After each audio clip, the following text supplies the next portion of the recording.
Thank you for joining me. This is Katie Whitledge with the Beyond the Technique podcast. We're going to go through today the 4 pillars to becoming a powerful educator. If you've ever wanted to lead a class in your salon or maybe take the main stage somewhere or be a facilitator of a room of education, of training of any kind, today is the conversation for you or owners, leaders. If you have somebody special on your team where you see this in them, please share today's conversation with them. We have the one and only Mandy McCullough here, who is an award-winning salon owner, Redken artist, educator, and industry leader with more than 2 decades of experience helping beauty professionals elevate their careers. As the owner of Fix Salon Seattle, Mandy has built a thriving, culture-driven salon known for exceptional guest experiences, technical excellence, and intentional leadership. She serves as a Redken stage artist and lead facilitator trainer, specializing in developing educators and empowering professionals to become confident communicators both behind the chair and on stage. Mandy is an alum member of the High Performance Salon Academy, a Sam Via ambassador, and a co-author of the book Prove Them Wrong: How to Build a Six-Figure Plus Career in the Salon Industry.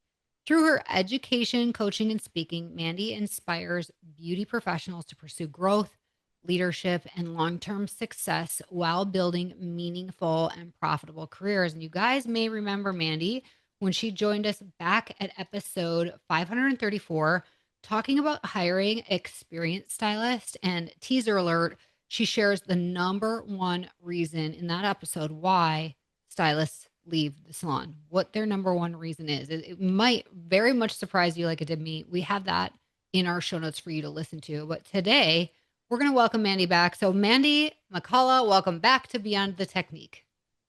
Hi, Katie. Thank you so much. What a great introduction. I'm going to start bringing you with me to Yeah. events and let you introduce me. Thank you. My pleasure. I'm happy to have you back. And I always really respected you because you were a very driven, straightforward individual. And you aren't afraid to really speak truth to professionals. And you have a heart for wanting to see them enter into the next level of their potential. And so I'm just curious, what makes this such a passion for your life that you not only have your salon, but also want to see other leaders be elevated to be able to be great educators themselves? I think that there are so many of us in this industry who are really talented at what we do. And one thing we all do so well is give back, whether we're giving back to clients or giving back to others. And so, where this chapter of my education career is shifting into is helping people who feel so passionate and are so talented at the things they do in the beauty industry and helping them find their voice, learning how to express that and communicate it in ways that are memorable and impactful to others so that they want to carry that message and grow in that skill set as well. So tell me, do you really think truly that anybody could be great at this? Yeah. Or are there certain characteristics you're like, well, they got to have these things going for them? No, here's the thing. So, um, the all the things we're talking about, these 4 pillars of how to become an impactful facilitator, training, and it doesn't matter if you're just working with your front desk team to teach them how to answer a phone, or if you're teaching to your entire stylist team about whatever your monthly meeting is, or if you want to become an educator with a manufacturer, you're a cosmetology instructor. All of these 4 pillars are going to be the magic sauce so that it's going to be memorable, impact, and impactful. Okay, well, I'm excited. How did you dive into it being 4 pillars? Like and by the way, share with everybody because they don't know this. How many years of experience do you have teaching, facilitating, educating on stage and in rooms? Well, I'll say I've been with Redken since 2002. So I think we're at 22 years now.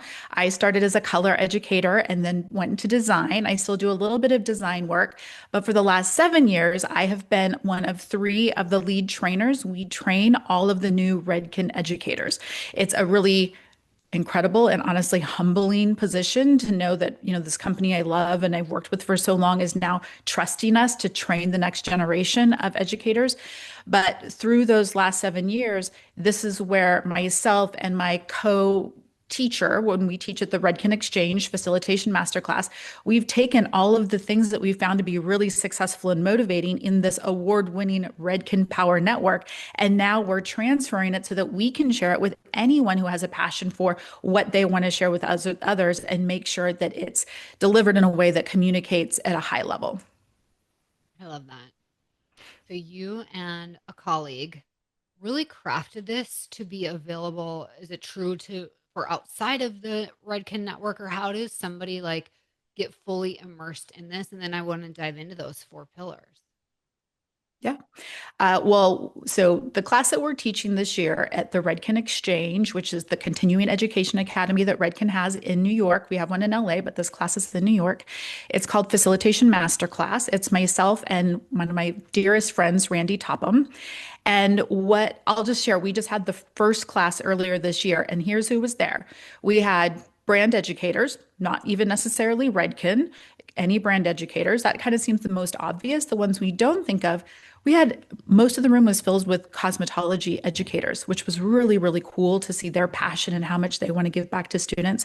We had salon owners, we had trainers who work in salons, but we even had corporate speakers who are in the beauty industry and they stand in front of sales teams and they have to deliver information. So the net that we cast of who we can connect with is really pretty wide. Oh, that's cool. Okay. Well, more to come. I want to come back to that. Tell me a bit Yeah. about the pillars. Like, how do you become very successful at this? Here's the thing that I'll say to everyone who's listening right now. What I want you to do is think about the moments in your life that are the most memorable. What stands out to you? And then let's talk about like why those are memorable. Typically, there is emotion involved, either high or low emotion involved. Sometimes, like, when you hear that song on the radio and you're like, oh, that takes me back. Like there's a reason why this happens. And so the four pillars are about anchoring what makes these moments special and magical or so memorable. And so with the four pillars, what we've identified them are is we have to have visual engagement, auditory engagement, physical engagement, and the last one is self-discovery. So we're going to break these down today into a little bit more detail. But if we can take these four magic ingredients and put them into anyone who wants to communicate something, it's going to make it that much more memorable and impactful to the listener. I'm excited to dive in. I think, starting with visual being a pillar of great in front of any audience education, my head first goes to the best keynotes don't often have tons of slides. So, what makes the visual component that memorable aspect? Well, first of all, I'll tell you, I've spent the last few years not just training others and learning from that. I've been taking tons of classes from different incredible people who specialize in this. There's a woman, her name is Carmen Simon. She's a neuroscientist with Stanford. She has done so much research. And when it talks about creating memorable moments, visual engagement, this is new information that's I think is really cool. We used to say like, "Oh, I'm an auditory learner, I'm a kinesthetic learner, I'm a visual learner." Okay, her research has showed this is not true. The number one way that people connect most is visual. So this is going to be visual, sure, through PowerPoint, but also how are you demonstrating things? If you want to go, and we'll come back, if you want to go teach your front desk person like how to book appointments, are you just telling them or are you showing them? Is there something they can actually see? Because this is going to be the highest level way between those experience, auditory, kinesthetic, and visual. This is going to be the highest way to connect with them. Now, of course, kinesthetic and auditory still have value, and we want to support anything that we do visually. But visual is now the number one way we recognize that everyone learns, and we have to make sure that we're not just verbally saying something. We have to find ways to visually show them to get them to have engagement. You know what? If you're listening today, you can click on the link in our show notes and watch today's conversation on Yes. YouTube because then you get to see the faces behind the names. That is so fun. And I didn't Yeah. realize that that is like a number one predictor now of ultimate like connection in the way you're Yeah, communicating. So thank you for sharing that. What else should we absolutely. know about visual education that's just going to help us, nail it when we're in this moment and have this opportunity with an audience? So let's just come back and say, like, there's something that I want to teach someone. And let's just say we want to teach a haircut. That might be something that we're teaching in a lot of different capacities. If we want to teach the haircut, when we do visual, how many different ways can you visually show something? You can demonstrate it. That's great. You want to make sure you're demonstrating it. Can you put it on a flip chart or can you draw it out? That would be another great way to incorporate visual. But then also, how can you have the learner be doing something that's visual? Can they actually draw it out? Can they be doing it as well? So we're going to touch base on physicality in this as well. But you want to think of what are all the ways I can show visually what I'm trying to communicate. Don't just choose one way. Mhm. So good. Then there is audio. Yeah. Um, where my head goes right off the bat is, and I'm gonna probably say this wrong, like influxation, like knowing when to have these deep, dark, slow moments versus like you guys. So tell us a bit about audio and the importance of it. Yeah. Okay. I'm going to give you an air high five, Katie, because you're nailing it. That's exactly what we're talking about with audio. A few different areas where audio engagement comes into play. The way that now I can't say it, inflex, the way you shift your voice dynamic as you are facilitating something. I think we've all had an experience in our life.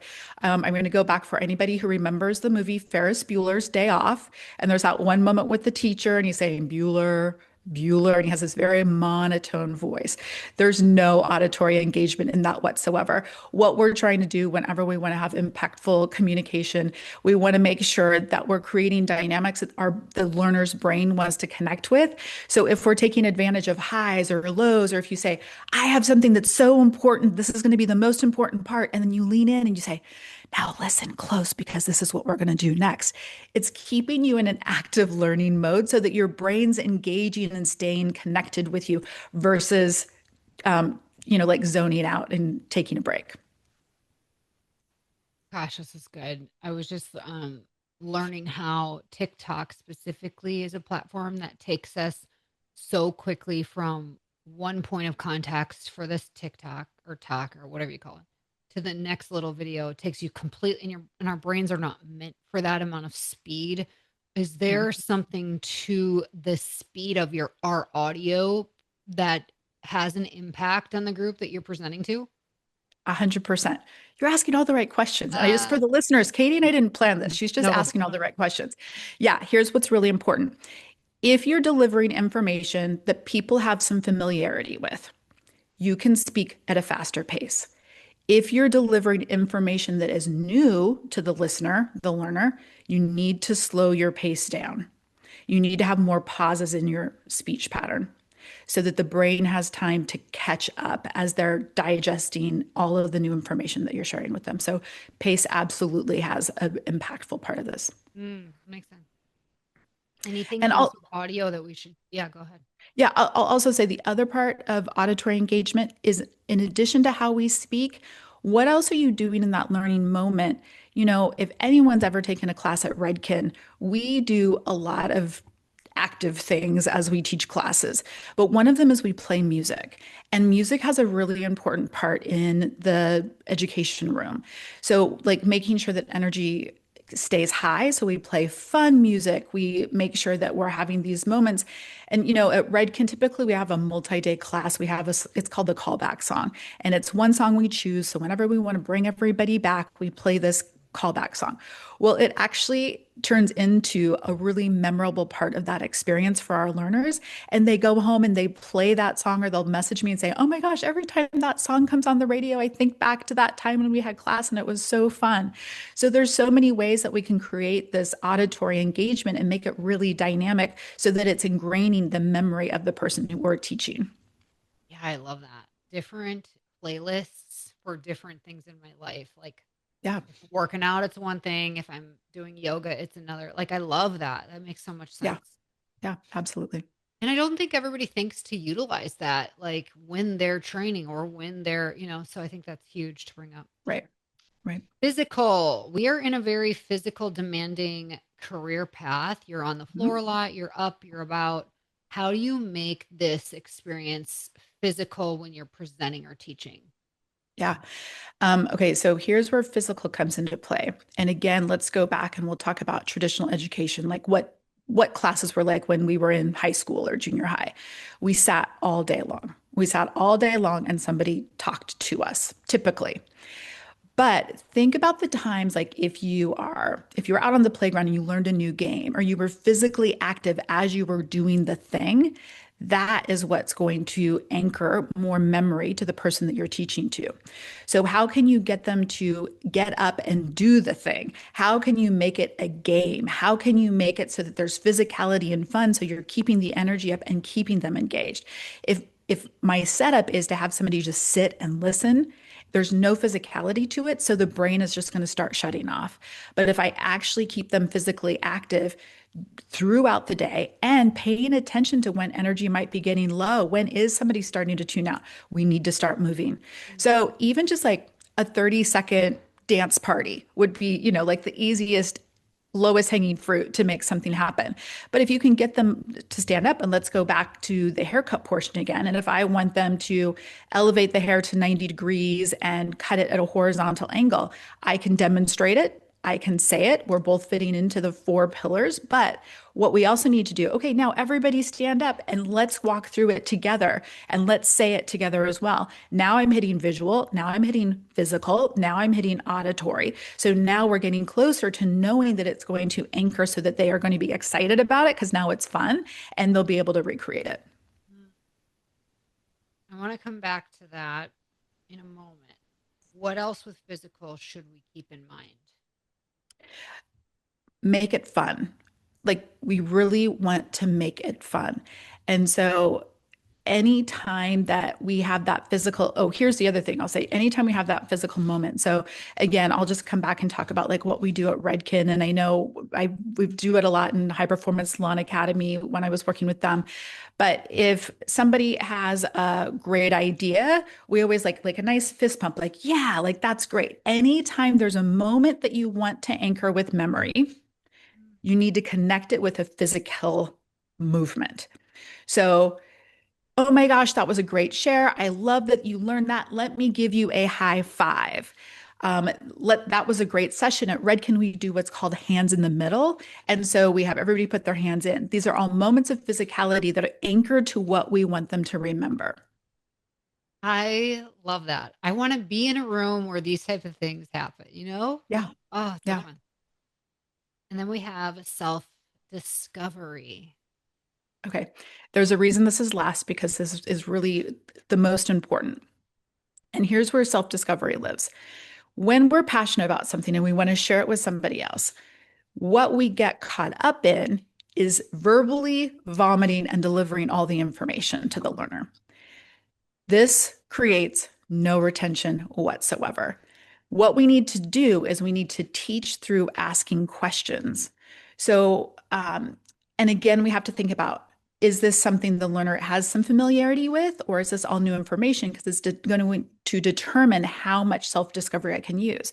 But if I'm teaching you how to cut hair, and let's say someone has cut hair before, so it's not entirely new information, instead of saying I'm elevating the hair to 90 degrees, I would demonstrate that movement and then I would say, what am I doing?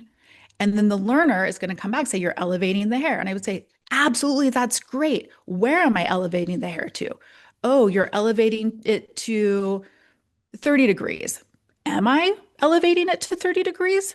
Oh, no, you're elevating it higher. Yes, I'm elevating it higher. Where am I elevating it to? To 90 degrees. Oh my gosh, that's incredible. Now we're going to put physicality into it. High five. That was amazing.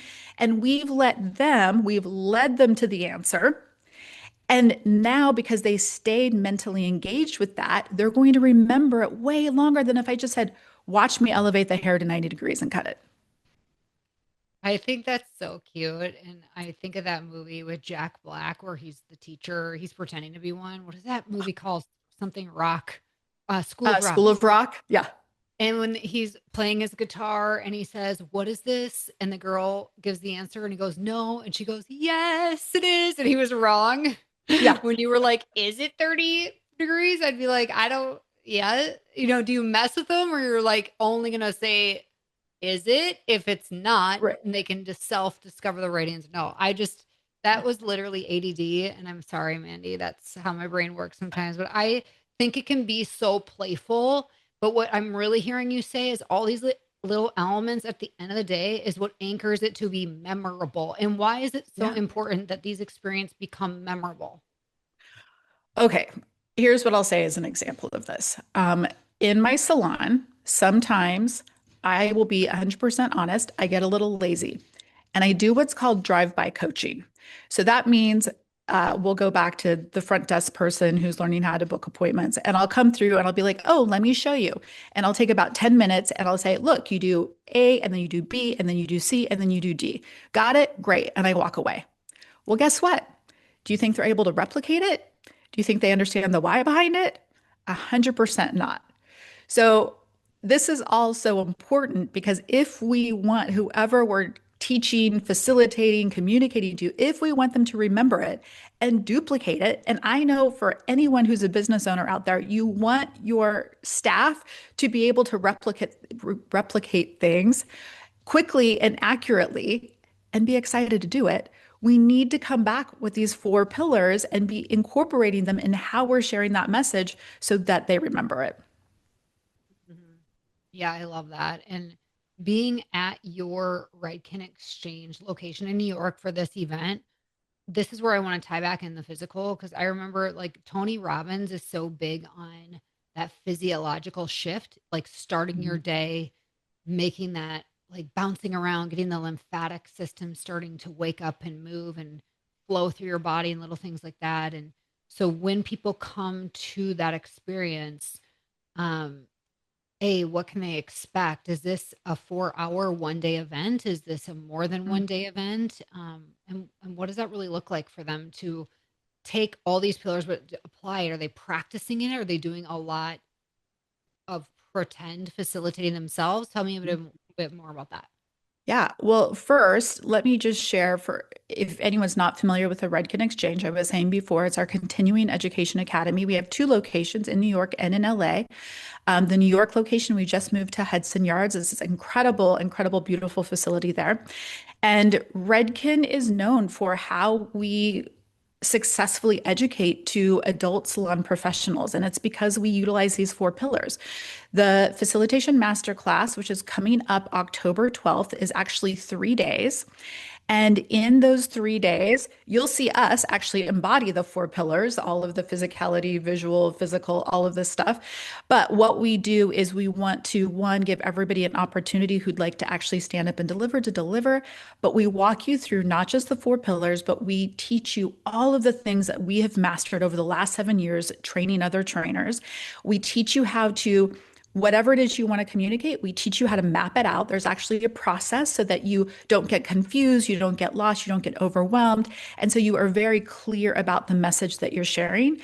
And then you get moments to get up on the stage and facilitate or teach whatever your passion is. And we coach you through it. So you get true one-on-one coaching in a super fun environment in an incredible city and an incredible uh, education academy. What does that investment look like? So the investment, oh my gosh, you're catching me off guard on this. Here's what I'll say. I'm going to say it's about $1,300 for those 3 days. I can follow up with you, Katie, and we can maybe put it in the Yep. notes to confirm.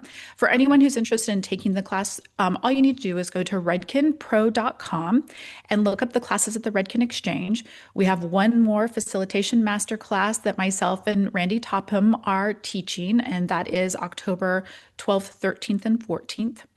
And if you have any other follow-up questions for anyone who's listening, message me on my Instagram at Fancy Finish, and I can get you those as well. If you happen to be a Redken Salon and you use Level Loyalty, so you're earning points through purchase, you can also purchase attendance through Level Loyalty with your points as well. Yes, we have all of these links in our show notes, including Mandy's Instagram, so you can DM her. And I like literally think that that is a very great price for a 3 day event in New York City. That is so cool.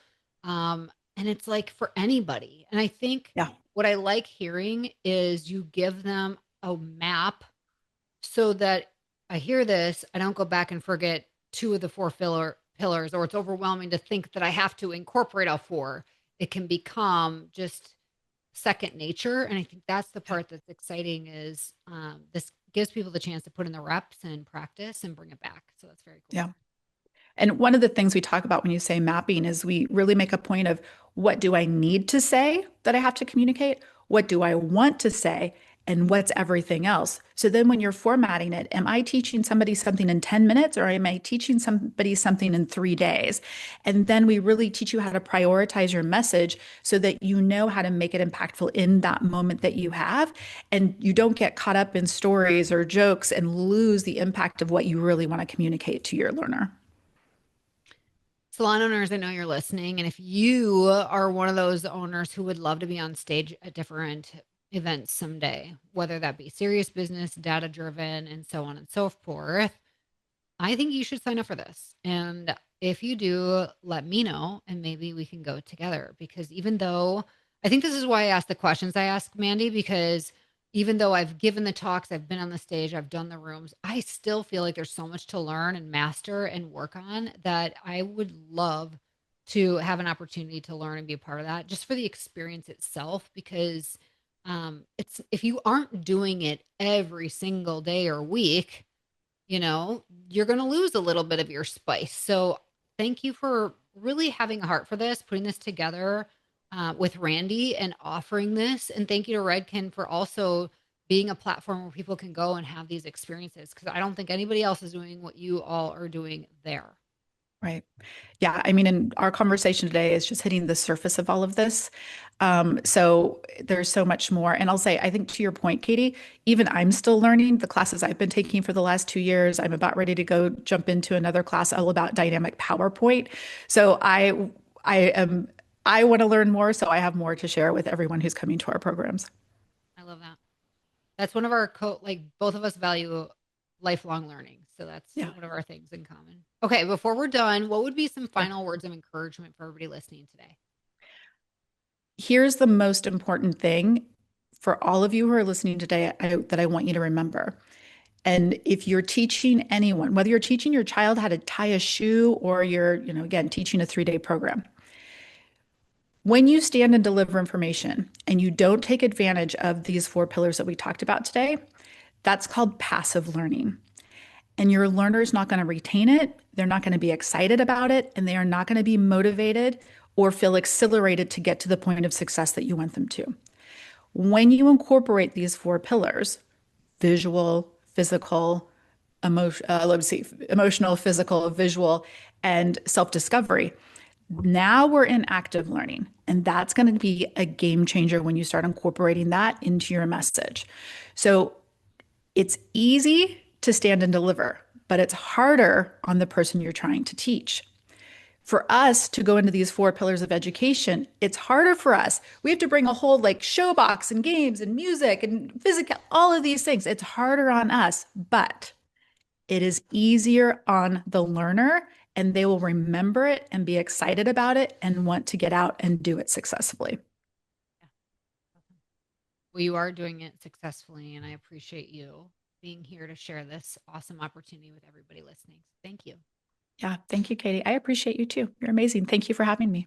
Thank you. And thank you all for joining us here week after week. If you appreciate this platform, please take a moment, leave us a 5-star review wherever you're listening so that more people like you will discover Beyond the Technique, where we're here to change the way that you're supported in your business.